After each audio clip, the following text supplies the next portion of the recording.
1811 4000। यही consumer helpline. जागो ग्राहक जागो।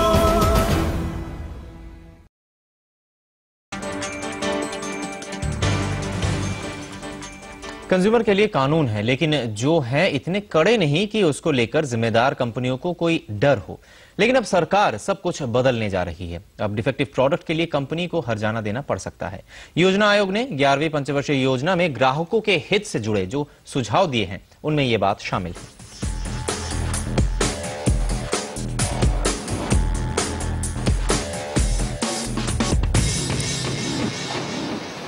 होंडा की कार में जरा सी खराबी आई और कंपनी ने उस सीरीज की दुनिया भर से सारी गाड़ियां कंज्यूमर से वापस बुला ली।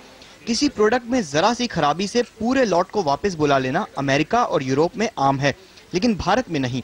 पर शायद ऐसा नहीं चल पाएगा। सरकार घटिया सामान बनाने वाली कंपनियों के खिलाफ सख्त कानून बनाने की तैयारी में है। 11वीं पंचवर्षीय योजना में प्लानिंग कमीशन ने ग्राहक की सेहत या सुरक्षा से जुड़े उत्पादों के लिए कड़े स्टैंडर्ड्स बनाने के नियम बनाए हैं। अब जहरीले पेंट वाले घटिया खिलौने जैसी चीजें उतारने वाली कंपनियों को भारी जुर्माने का सामना करना पड़ेगा। इसके अलावा नेशनल क्वालिटी स्टैंडर्डाइजेशन अथॉरिटी बनेगी जो सारे चीजों के स्टैंडर्ड तय करेगी। कोई भी बदलाव यदि आए, जो उपभोक्ता का पक्ष की बात है, तो उस बदलाव में कोई ना कोई चेंज जरूर होगा और कोई ना कोई मतलब फॉरवर्ड लुकिंग और फॉरवर्ड थिंकिंग जरूर आता है उससे। लेकिन आसार इस बात के हैं कि पंचवर्षीय योजना की तरह इस कानून के बनते बनते ही 5 साल ना निकल जाएं। योजना आयोग के इस प्रस्ताव को अगले महीने नेशनल डेवलपमेंट काउंसिल में रखा जाएगा। इसके बाद कानून बनाने का सफर शुरू होगा। इसकी इम्प्लीमेंटेशन को लेकर कहीं ऐसा कोई ब्यूरोक्रेटिक एंगल ना आ जाए, अड़चन ना आ जाए कि जहां ब्यूरोक्रेसी चाहेगा कि इसका अथॉरिटी में चेयरमैन किसको नियुक्त किया जाए, कौन इसके मतलब पदाधिकारी लोग बनेंगे, किस ढंग का स्ट्रक्चर बनेगा, तो इसको लेकर भी कभी कभी हम लोग देखे हैं कि बड़ा टाइम लग जाता है। योजना आयोग ने कंज्यूमर के हक में एक और ठोस सुझाव दिया है। MRTPC की जगह नेशनल कंज्यूमर प्रोटेक्शन अथॉरिटी बनाई जाए। ये संगठन देखेगी कि कंपनियां कहीं ग्राहकों को ठग तो नहीं रही हैं और गलत विज्ञापन तो नहीं दिए जा रहे हैं। वैसे कंज्यूमर के हक के लिए बनाए जा रहे इस कानून में सर्विस सेक्टर पर खास जोर नहीं दिया गया है। पैकेज फूड जैसी कई जरूरी चीजों को भी इससे बाहर रखा गया है। नवेंदु शुक्ला के साथ सुमित चतुर्वेदी, दिल्ली। कंज्यूमर के हाथ में अभी कितनी ताकत है, नए नियमों से कितना फायदा होगा और कब तक लागू हो सकेंगे ऐसे कानून जो कंज्यूमर को उसका हक दिला सकें, इस पर बात करने के लिए हमारे साथ हैं श्रीराम खन्ना, जो कंज्यूमर वॉइस के मैनेजिंग एडिटर हैं। मिस्टर खन्ना, बहुत बहुत शुक्रिया कार्यक्रम में शामिल होने के लिए। नए कानून लाने की बात हो रही है, लेकिन नए कानून लाने की नौबत क्यों आ रही है? क्या मौजूदा कानून काफी नहीं है? देखिए, जो कानून कंज्यूमर को प्रोटेक्ट करने के लिए हैं, वो कानून मुकदमेबाजी पर डिपेंड करते हैं, कंज्यूमर की अपनी मुकदमेबाजी पे, कंज्यूमर प्रोटेक्शन एक्ट में। और MRTP एक्ट को विड्रॉ किया जा रहा है और अनफेयर ट्रेड प्रैक्टिसेस, जो अनुचित व्यापार प्रथाएं हैं, जिनको लागू करने के लिए पहले एक डायरेक्टर जनरल का ऑफिस काम करता था, वो ऑफिस नहीं रहेगा इस काम के लिए। और तीसरा यह है कि bureau of Indian standards act में जो मैंडेटरी स्टैंडर्ड्स को इम्प्लीमेंट करने के लिए इम्प्लीमेंटेशन हम उम्मीद करते थे वो करेगी, वो नहीं कर पा रही है। इस कारण से एक वॉइड क्रिएट हो गया है कि जब तक कंज्यूमर शिकायत को मुकदमे में ना लेके जाए तब तक कोई रिलीफ नहीं आएगा, और मिलेगा रिलीफ तो उसी एक कंज्यूमर को, बाकी हजारों लोगों पे कोई असर नहीं पड़ेगा। यही सोचते हुए 11वीं पंचवर्षीय योजना के कंज्यूमर अफेयर्स के वर्किंग ग्रुप ने ये रेकमेंड किया है कि नेशनल कंज्यूमर प्रोटेक्शन अथॉरिटी बनाई जाए, और जो कि एक ऑफिस होगा जिसका काम कंज्यूमर लॉज को इम्प्लीमेंट करना होगा। आज कई सारे लॉज हैं, परंतु उनको इम्प्लीमेंट करने के लिए कोई नहीं है सिवाय कंज्यूमर के। और लखनऊ जैसी स्टेट कमीशन में 36 हज़ार मुकदमे लंबित हैं, उनको 20 साल लग जाएंगे होते हुए। तो ये कारण है और इसका स्वागत करते हैं। जी, 36,000 मुकदमे लखनऊ में पेंडिंग हैं, 20 साल लगेंगे उनको उनका निपटारा होने में। लेकिन दुनिया की दूसरे देशों की हालत ऐसी नहीं है। खराब सामान को वापस मंगाने की जिस पॉलिसी पर भारत में अभी बात चल रही है, वो दुनिया भर की कंपनियों की पॉलिसी में बहुत पहले से है। मटेल, नोकिया, होंडा मोटर्स जैसी बड़ी कंपनियों के हाल के मामले के अलावा दुनिया भर में प्रोडक्ट रिकॉल किए जाते रहे हैं। नोकिया ने जब BL5C सीरीज वाली 4 करोड़ 60 लाख बैटरियां वापस मंगाई तो भारत में हड़कंप मच गया। भारतीयों की जिंदगी पर सीधे असर डालने वाला किसी कंपनी का अब तक का ये सबसे बड़ा रिकॉल था। दूरसंचार क्रांति की वजह से हर हाथ में मोबाइल पहुंच गया था और नोकिया भारत में सबसे ज्यादा बिकने वाला मोबाइल था। नोकिया की बैटरी मंगाने का ये मामला इस साल अगस्त में सामने आया। मामला सिर्फ इलेक्ट्रॉनिक सामानों का ही नहीं है। अगस्त सितंबर महीने में ही बारबी डॉल बनाने वाली मशहूर खिलौना कंपनी मटेल ने 5 हफ्ते में ही 4 बार अपने प्रोडक्ट वापस लिए। कंपनी को इन खिलौनों में मानक से ज्यादा लेड पाए जाने की शिकायत मिली थी। मशहूर ऑटोमोबाइल कंपनी होंडा मोटर्स को भी जब अपनी कार में कुछ तकनीकी शिकायतें मिली तो कंपनी ने दुनिया भर से 2.25 लाख से ज्यादा होंडा सिविक गाड़ियां वापस मंगा ली। ये मामला इसी साल 17 सितंबर का था। इसी साल मार्च में दुनिया की सबसे बड़ी ऑटोमोबाइल कंपनी फोर्ड मोटर ने कार के एक मॉडल में फ्यूल पाइप में खराबी की बात सामने आते ही लाखों कारें तुरंत वापस मंगाने का ऐलान किया। जानी मानी कंप्यूटर कंपनी डेल ने अगस्त 2006 में खराबी की शिकायत पर 40 लाख नोटबुक कंप्यूटर बैटरियां वापस ले ली थी।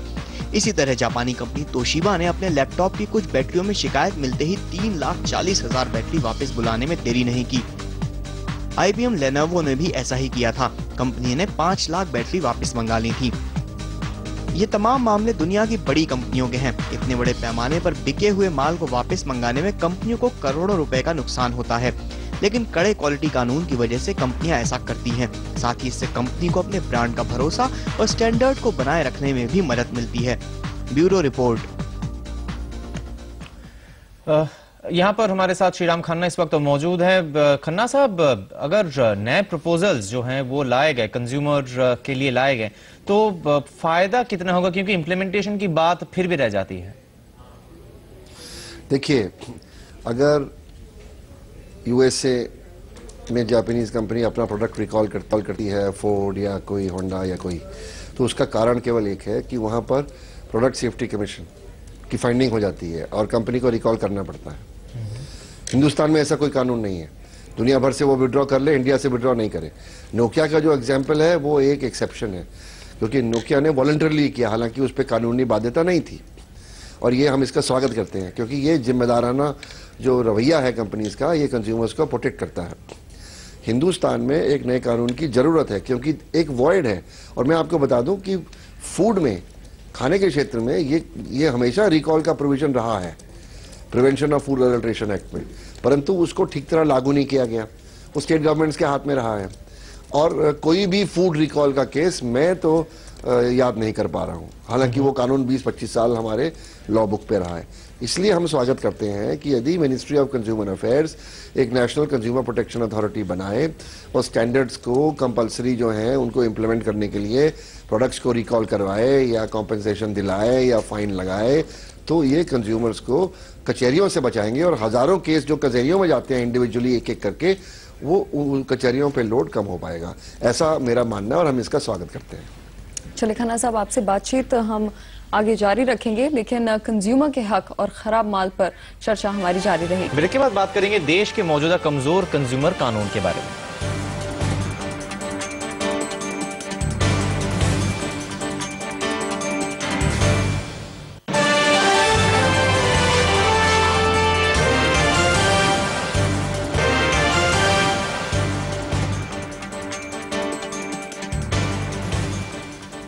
दुनिया में रिकॉल के इतने मामले आते हैं, पर भारत ऐसा नहीं होता।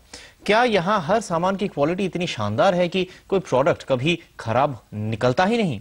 नहीं, हकीकत यह है कि क्वालिटी स्टैंडर्ड के हमारे कानून इतने कमजोर है कि कंपनी इसकी परवाह ही नहीं करती। जबकि कई देशों में तो किसी प्रोडक्ट के बारे में जरा सी खराबी कंपनियों की नींद उड़ा देती है। मशहूर अमेरिकी टॉय कंपनी मटेल के खिलौनों में ज्यादा लेड की बात सामने आई तो कंपनी ने सीरीज के सारे खिलौने वापस बुला लिए। लेकिन हमारे यहाँ की कंपनियां ऐसे किसी दबाव में नहीं आती हैं। देसी खिलौनों की क्वालिटी जानने के लिए एक NGO टॉक्सिक लिंक के साथ बाजार में बिकने वाले खिलौनों की जांच कराई। पता चला कि करीब 65% खिलौनों में लेड काफी ज्यादा निकला, और तो और 14% खिलौने तो ऐसे निकले जो छोटे बच्चों को बहुत नुकसान पहुंचाने वाले थे। ये पूरा खुलासा होने के बावजूद आज तक किसी भी भारतीय कंपनी ने अपने खिलौने वापस नहीं लिए। यही नहीं, सरकार ने भी खिलौनों में इस जहर के लिए कंपनियों के खिलाफ कोई कार्रवाई नहीं की। अब दूसरा मामला देखिए, दुनिया की सबसे बड़ी मोबाइल कंपनी नोकिया। हर साल करोड़ों फोन बेचने वाली इस कंपनी के कुछ फोन की बैटरी में चार्जिंग के वक्त फटने की शिकायत आई। कंपनी ने दुनिया भर से 4.5 करोड़ बैटरियां वापस मंगा ली। खराब क्वालिटी की शिकायत आते ही कंपनियों के हरकत में आने की एक वजह है अमेरिका और यूरोप में सख्त कंज्यूमर कानून। कई बार तो खराब सामान पर लगने वाले जुर्माने की रकम करोड़ों डॉलर में होती है, लेकिन भारत में ऐसी मिसाल नहीं मिलती है। प्रॉब्लम ये आ रहा है कि कॉम्पेंसेशंस बहुत कम है, यानी जो ऑपोजिट पार्टी है, बड़ी बड़ी कंपनियां हैं, they can hire the best of the lawyers, तो वो लोग अपील में जाएंगे। अभी कंज्यूमरों के पास इतना पैसा नहीं है कि वो अपील में जाए, वापस उसके बाद रिव्यू में जाए, उसके बाद दिल्ली नेशनल कमीशन में जाए। कड़े कानून ना होने की वजह से कंपनियां क्वालिटी पर खास ध्यान नहीं देती। ढेरों मामले सामने आने के बावजूद कंपनियां रिकॉल तो क्या रिप्लेसमेंट तक नहीं करती हैं। इसकी वजह ये है कि देश में कंज्यूमर कानून काफी नरम है। लोग अक्सर अदालतों के चक्कर से बचते हैं, क्योंकि फैसला आने में 3 साल तक लग जाते हैं। ऐसे में कंपनियों पर जो दबाव बनना चाहिए वो बन नहीं पाता। Bureau report. दुनिया के कुछ बड़े देशों में हर्जानी की रकम के मामलों की बात करें तो हाल में मर्क की दवा वियोक्स पर फैसला काफी अहम है। मर्क की दवा वियोक्स आर्थराइटिस के मरीजों के लिए बाजार में उतारी गई थी, लेकिन इस दवा के साइड इफेक्ट से लोगों को दिल के दौरे पड़ने की शिकायत मिली। दवा बाद में बाजार से वापस ले ली गई, लेकिन कंपनी को इस मामले में पीड़ितों को करीब 485 करोड़ डॉलर का जुर्माना देना पड़ा।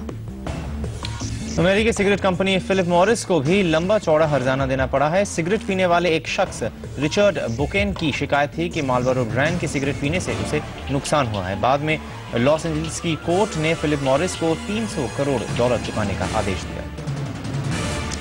लेकिन ऐसा नहीं है कि भारत में कभी भी ऐसा नहीं हुआ है। कर्नाटक में ग्राहक ने सिलेंडर में लीकेज की शिकायत मिलने पर गैस डिस्ट्रीब्यूटर और एचपीसीएल के खिलाफ मामला दर्ज कराया। उपभोक्ता आयोग ने एचपीसीएल को आदेश दिया कि लापरवाही के लिए कंपनी ग्राहक को 25,000 रुपए मुआवजा दे। ये मामला भी राज्य उपभोक्ता आयोग तक खिंचा, लेकिन जबकि अगर गैस लीकेज की वजह से ग्राहक के घर में हादसा हो जाता तो नुकसान काफी बढ़ सकता था। एक दूसरे केस में कर्नाटक के दावंगेरे में एक किसान ने टैफे के डीलर से ट्रैक्टर खरीदा। ट्रैक्टर पर वारंटी पीरियड 6 महीने का था और इससे पहले ही ट्रैक्टर के इंजन में खराबी आ गई। बाद में डीलर ने मरम्मत की और उसके लिए 5,275 रुपए का बिल भी दिया, लेकिन ट्रैक्टर वारंटी पीरियड में था, इसीलिए ग्राहक ने बिल चुकाने से इनकार कर दिया। मामला खींचते खींचते नेशनल कंज्यूमर कमीशन तक पहुंचा, जहां खर्च के तौर पर ग्राहक को केवल 5,000 रुपए मिले, जबकि कंज्यूमर कोर्ट में लड़ाई काफी लंबी चली। और हमारे साथ इस वक्त खन्ना साहब मौजूद हैं। खन्ना साहब, जो नए प्रपोजल्स हैं इनकी अगर बात करें, क्या ये काफी होंगे या फिर भी कुछ बाकी रह जाता है करना अभी भी? देखिए, जो नए प्रपोजल हैं ये उस ग्राउंड को कवर करेंगे जो कंज्यूमर कोर्ट्स का ग्राउंड कवर नहीं कर पा रही या BIS नहीं कवर कर पा रही। और अगर ये कर भी दिया जाएगा तो भी कंज्यूमर कोर्ट्स को फुर्तीला और हैवी डैमेजेस और कॉम्पनसेशन अवार्ड करने के लिए जो करने की जरूरत है अभी तक नहीं हुई है। और कई प्रदेशों में कई सारे मुकदमे लंबित हैं। डिस्ट्रिक्ट फोरम में 3 से 5 साल, स्टेट कमीशन से 3 से 5 साल, नेशनल कमीशन में 3 से 5 साल, यानी कि 10-15 साल का मुकदमेबाजी का काम कंज्यूमर नहीं कर पाता है।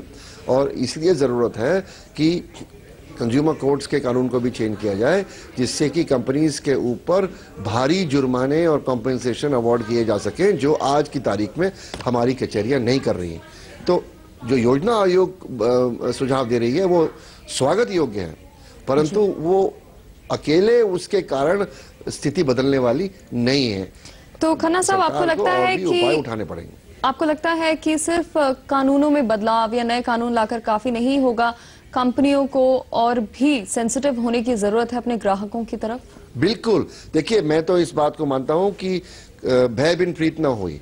कंपनियों को कानून का डर रहना चाहिए, परंतु उन्हें काम स्वयं करना चाहिए और वो अपने आप उनकी मैनेजमेंट कंज्यूमर्स की नीड्स को समझ के अपनी पॉलिसीज को ऐसा ओरिएंट करे ताकि डिफेक्टिव प्रोडक्ट हो, बिना मुकदमा करे वो वापस कर दे, उसको रिप्लेस कर दे।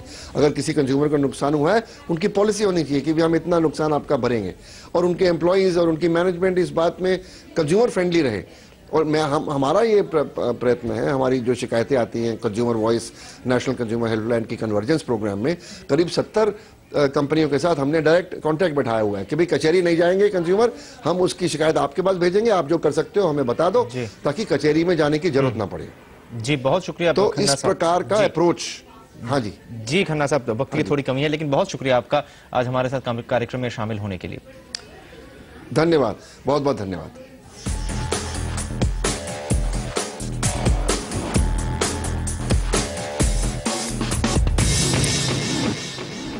और बिकवाली के दबाव में टूटा शेयर बाजार, मिड कैप इंडेक्स पर भी रहा दबाव।